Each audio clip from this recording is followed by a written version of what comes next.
heard things like stomach vacuums give you a smaller waist, you should stretch before you work out, and you should ice an injury. Well, I'm here to debunk 7 of the most popular exercise myths, why they're not true, and what you should be doing. So let's debunk these myths. First one we have, you should stretch before a workout. I remember the days in high school PE when we had to do our stretches before class to reduce the chance of pulling a muscle or getting an injury. However, studies have shown that static stretching, holding a stretch for a prolonged period of time, can actually decrease the strength, power, and speed of a muscle.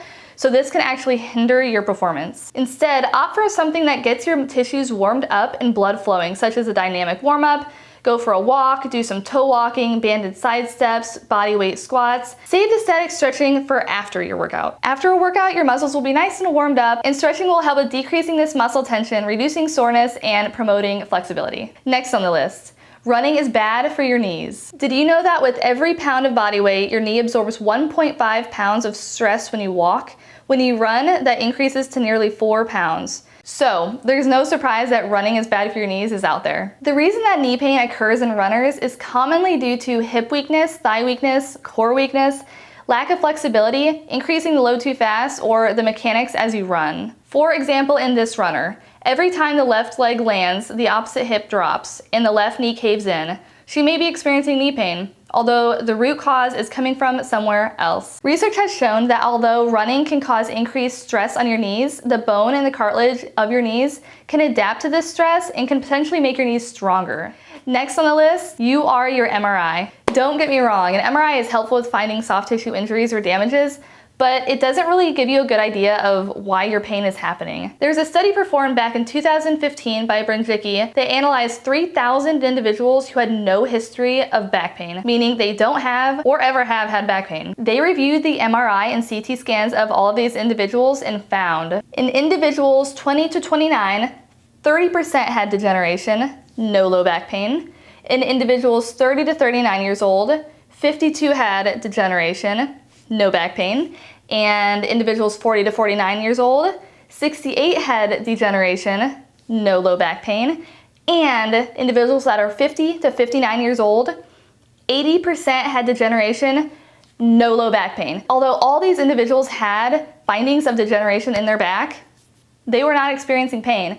So if you're in a very busy room, look around, and the majority of people in that room have degeneration or degenerative disc disease, degenerative disc bulging. They have these findings on their MRI or CT scan, but they're not having any low back pain. Pain is far more complex than just an image of your back. It's best to identify the abnormalities, the imbalances of your body, pinpointing that and addressing those issues rather than just going off of an image on a screen. I have treated many individuals in the clinic with an MRI finding that has super scary medical terms on it, and we take a conservative approach and they get back to normal life pain-free. Next on the list is you can spot train abs. Guys, I have been there.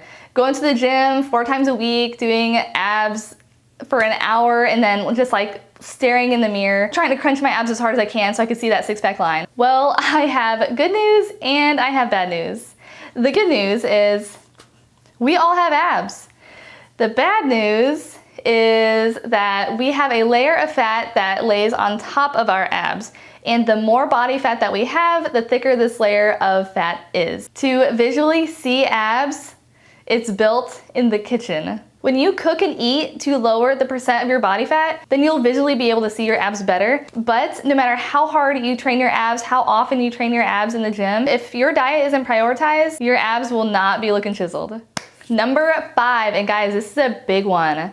You should ice your injuries. Rest, ice, compression, and elevation. We have all heard the term RICE before. And you guys, there is research out that ice is not as beneficial as we may think. When a tissue is damaged, the immune system sends inflammatory cells to the damaged region. This leads to a process that rebuilds, repairs, and heals the damaged tissue. So we need the inflammation process to occur to properly heal our tissues. Icing, yes, decreases inflammation and it decreases the pressure that's put on nerves, so it does provide an analgesic effect in decreasing the amount of pain that someone is having, but icing also decreases the inflammation process. So you're not getting that rebuilding, repairing, and healing process going on, so it can actually prolong the amount of time that it takes for something damaged to heal. After an initial injury, it is encouraged that gentle movement and load are actually beneficial. Exercises such as the ankle alphabet and single leg stance are great starters. Okay guys, myth number 6. Stomach vacuums give you a smaller waistline. There is a trend going around, and it has been going around for a while. And it is, if you perform this stomach vacuum, it activates this transverse abdominis muscle in your stomach, and it helps with giving it a smaller waistline.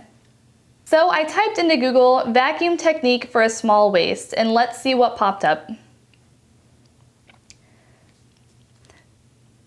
To do a vacuum, simply stand up and suck in your stomach as hard as you can. Try to make your waist as small as possible. One cue to focus on is to try to get your belly button to touch your spine. Hold this squeeze hard for 5 to 20 seconds. You guys, like 5-6 years ago, I legit did this exercise because I saw it trending online, and I was like, this is really hard. But it was not hard in the best ways. The transverse abdominis is the deepest layer of our abdominal muscles, and it is commonly connected to low back pain. As a physical therapist, when first learning recruitment of this muscle, I have my patients lay down, inhale through the belly, and as you exhale, draw in your abdominal muscles. This muscle wraps around and hooks onto our spine, helping to stabilize and reduce low back pain. So when looking back at the explanation of how to perform a stomach vacuum, sucking in is actually the opposite of what you want to do whenever you contract that transverse abdominis, when you actually want to breathe out and tighten the lower core. And also, let's just refer back to myth number 4, that abs are made in the kitchen and you can't make your core stronger. I mean, we are all guilty of sucking our stomach in every once in a while when we're trying to look leaner in a photo or just have a smaller stomach. But to build abs, have a strong core, and maintain a smaller waistline, and that's why stomach vacuums are canceled. And we made it to myth number 7. Cardio is the only way to lose weight. Does cardio burn fat? Sure. If you burn 3,500 calories or are in a caloric deficit of 3,500 calories, that's 1 pound of weight that you have lost. Cardio burns calories, thus leading to weight loss. However, you can also do 0 cardio, implement weight training, and still lose weight. Strength training builds muscle mass.